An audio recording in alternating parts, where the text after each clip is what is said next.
जय श्री हरि। सभी भक्तों को जय श्री कृष्णा, राधे राधे।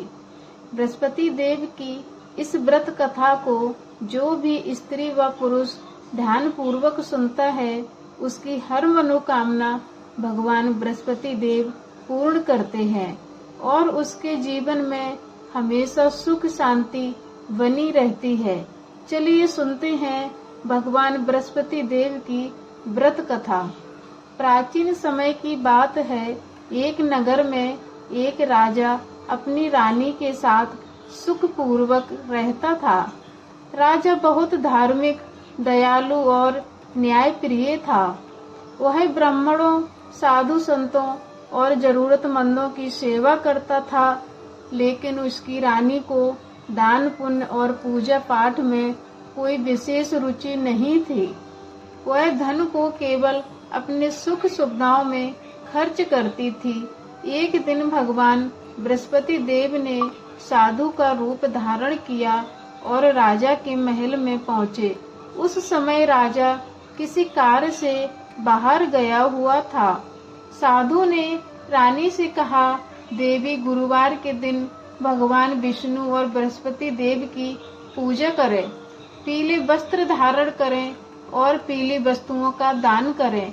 इससे घर में सुख समृद्धि और शांति बनी रहेगी।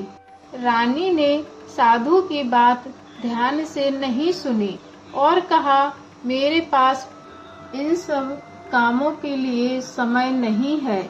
उसने साधु का अपमान भी कर दिया। भगवान बृहस्पति देव सब समझ गए और वहां से चले गए। कुछ समय बाद राजा के जीवन में परेशानियां आने लगी।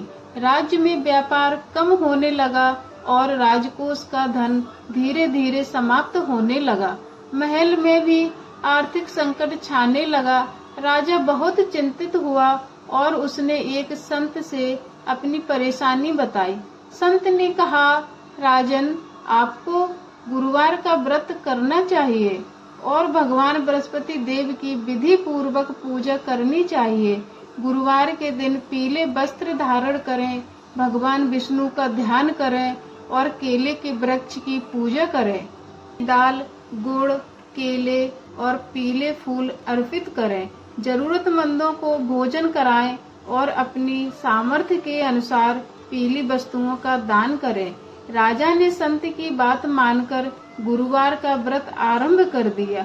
वह प्रत्येक गुरुवार को प्रातः स्नान करके पीले वस्त्र पहनता और श्रद्धा से भगवान विष्णु तथा बृहस्पति देव की पूजा करता।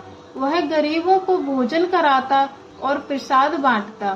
कुछ ही समय राजा की परेशानियां दूर होने लगी। राज्य में फिर से व्यापार बढ़ने लगा और राजकोष धन धान्य से भरने लगा। महल में सुख शांति लौट आई। यह देखकर रानी को अपनी भूल का एहसास हुआ। उसने भगवान बृहस्पति देव से क्षमा मांगी और स्वयं भी गुरुवार का व्रत रखने लगी। वह श्रद्धा से पूजा करती, गरीबों को भोजन कराती और पीले वस्त्र व पीली वस्तुओं का दान करती। भगवान बृहस्पति देव रानी की भक्ति से प्रसन्न हुए। इसके बाद राजा और रानी का जीवन सुख शांति और समृद्धि से भर गया। मान्यता है कि जो व्यक्ति श्रद्धा और विश्वास से गुरुवार का व्रत करता है और भगवान बृहस्पति देव की कथा सुनता है या सुनाता है, उसके जीवन में सुख शांति समृद्धि आती है और परिवार में शांति बनी रहती है। बोलिए भगवान बृहस्पति देव की जय। भगवान विष्णु महाराज की जय।